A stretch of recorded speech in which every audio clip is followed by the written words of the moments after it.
नागलोक में नागरानी बेला की चारों तरफ जय जयकार हो रही थी।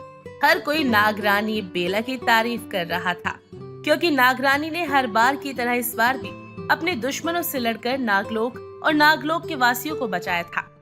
नागरानी की जय हो, नागरानी की जय हो। नागरानी, आपके होने से नागलोक पूरी तरह सुरक्षित है। अगर आपकी जगह कोई और इस गद्दी पे होता तो अब तक तो यहाँ से कब का भाग चुका होता। हमारी नागरानी के होते हुए आप लोगों को किसी प्रकार की चिंता करने की जरूरत नहीं है, क्योंकि नागरानी ने जब इस नागलोक के दायित्व को संभाला है तो वह अपनी जान देकर भी आप लोगों की जान की रक्षा कर सकती है। नागराज, हम तो उसी वक्त डर गए थे जब उस नेवले ने नागलोक के सभी वासियों को बंधक बना लिया था, लेकिन नागरानी ने बड़ी ही सूझबूझ के साथ नागलोक वासियों की रक्षा की। ये तो मेरा दायित्व है।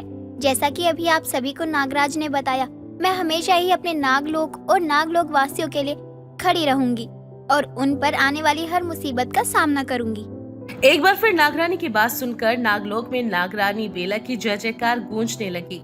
आसपास नागरानी की कई सारी दासियां खड़ी। वहीं नागरानी बेला की बहन नागिन आस्था नागरानी की इतनी तारीफें सुनकर अंदर अंदर जल रही थी। अगर मुझसे वो छोटी सी भूल ना होती तो शायद आज इस गद्दी पर इस बेला की जगह मैं बैठी होती। लेकिन कोई बात नहीं, ऐसे नहीं तो वैसे सही, लेकिन इस गद्दी पर मैं बैठकर ही रहूंगी। नागिन आस्था अपने कक्ष में आती है और अपनी दासी सौदामिनी को बुलाती है।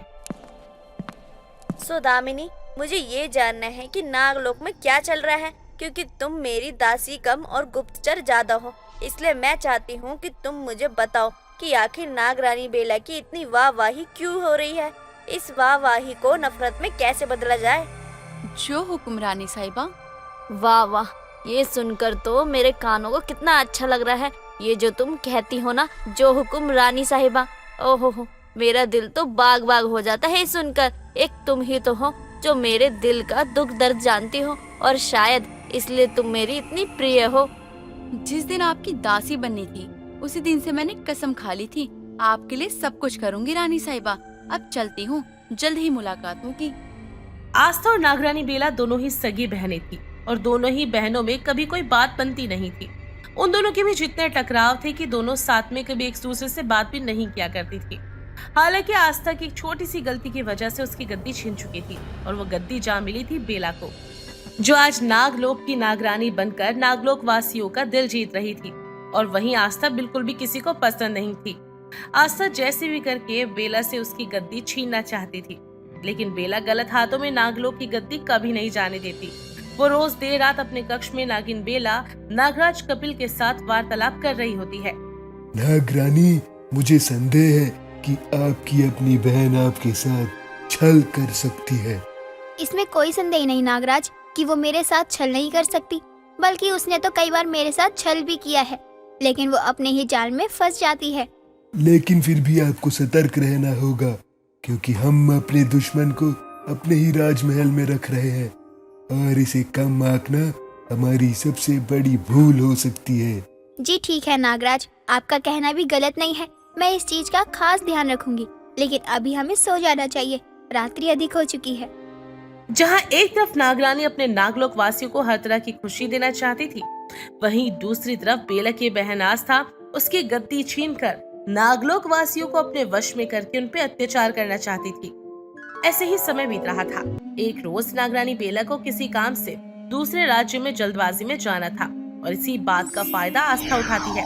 वो तुरंत ही नागरानी बेला का रूप धारण करके सभा में पहुंच जाती है और नागलोक वासियों को सभा में उपस्थित होने की खबर भिजवा देती है।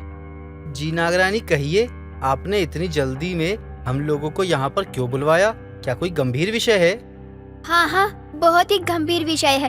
दरअसल बात ये है कि अब मैं इस गद्दी को त्याग रही हूँ और ये गद्दी मैं अपनी सगी बहन आस्था को सौंपने जा रही हूँ।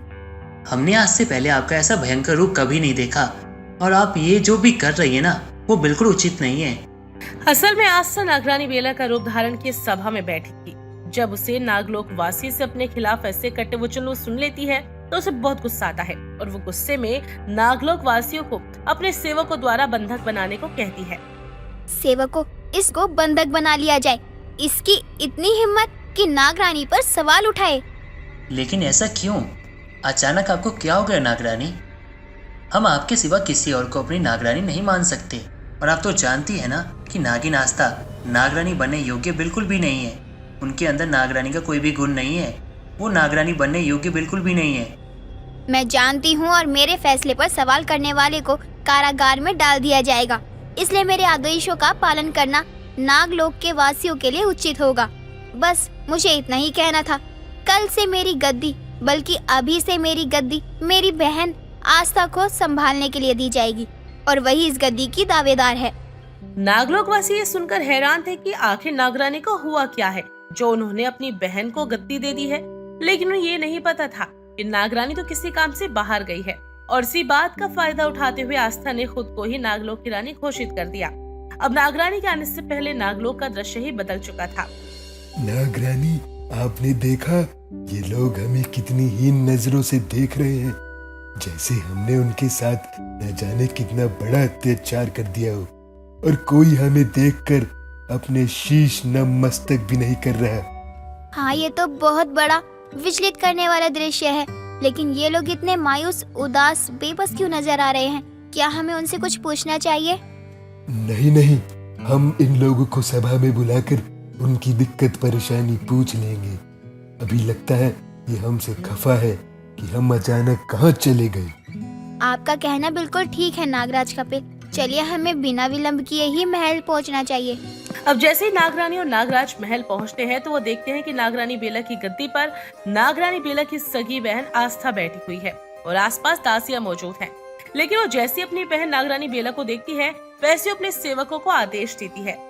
सेवकों, इन दोनों को बंधक बना लिया जाए। ये दोनों बिना पूछे नागलोक से बाहर कैसे जा सकते हैं? ये नागरानी का आदेश है। आस्था, तुम ठीक हो? ये क्या, तुम मेरे जाने के बाद मेरी गद्दी पर कैसे बैठ सकती हो? अरे कैसी बातें कर रही है नागरानी आप? क्षमा कीजिए नागिन बेला, कल आपने ही तो भरी सभा में मुझे अपना उत्तरदायित्व दिया था। लेकिन मैं यहाँ तो थी ही नहीं, तो भला मैं तुम्हें अपनी गद्दी, अपना सिंहासन कैसे दे सकती हूँ? ये सरासर झूठ है। अब मुझे नागरानी वाली शक्तियाँ दे दो, प्यार से या फिर नफरत से, वरना कहीं ऐसा ना हो मुझे आपके साथ जोर जबरदस्ती करनी पड़े। आस्था, तुमने नागरानी का रूप लेकर कहीं यह घोषणा तो नहीं किया ना कि नागरानी आस्था को अगली नागलोक की नागरानी घोषित कर रही है? बिल्कुल ऐसा ही किया है नागराज। अब मुझे नागरानी की शक्तियाँ चाहिए और नागमणि भी, वरना मैं प्यार से लेना भी जानती हूँ और ना देने पर छीनना भी। नागरानी और नागराजों को सेवक ने पकड़ रखा होता है। तभी नागिन अपने रौद्र रूप में आ जाती है और अपनी बहन को ललकारने लगती है। आस्था भी नागिन के रूप में आकर अपनी बहन बेला से घमासान युद्ध करती है। दोनों के बीच युद्ध होता है। तभी नागराज अपनी शक्तियों से आस्था को मूर्छित कर देते हैं और नागरानी बेला नागमणि से नागिन आस्था की सारी शक्तियाँ छीन लेती हैं। अब नागिन आस्था के पास कोई भी शक्ति नहीं थी, उसकी सारी शक्तियाँ छीन चुकी थी। मैंने तुम्हारी वो सारी शक्तियाँ छीन ली है जो एक नागिन के पास होती है। यानी कि अब तुम बिल्कुल साधारण मनुष्य की तरह हो। बिल्कुल सही फैसला लिया है आपने, क्योंकि आस्था इसी लायक है। आपके ना होने पर उसने आपकी गद्दी तक हड़पने की कोशिश की। अब नागलोक वासियों को आस्था की सच्चाई का पता चलता है तो वो उससे और भी ज्यादा नफरत करने लगते हैं। वहीं नागरानी एक बार फिर से नागलोक वासियों का दिल जीत लेती है और उसके जय जयकार होने लगती है और इस तरह वो नागरानी अपनी गद्दी वापस ले लेती है, क्योंकि नागलोक वासी कभी अपनी नागरानी बेला को खोना नहीं चाहते थे।